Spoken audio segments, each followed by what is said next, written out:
Nga boss, ayaw mo kumpiyansa og pahulam og mga broodcock. Uban nga manghulam kanang magkaliwat ninyong broodcock sila ha. Ngayon na munguta na kanya nakaliwat. Nakahibalo ka nga nakaliwat, maingon na nga ay dili man na iyang liwat. Ingon na ka nga walay liwat imong broodcock, pero dito nakaliwat.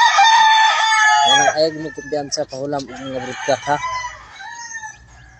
Pahulam mo kanang saligan ninyo nga dito ng purpose na magpahulam ta kay aron nga ug mawala ang linyada nato naapit tay mahulaman natay makuha nga material.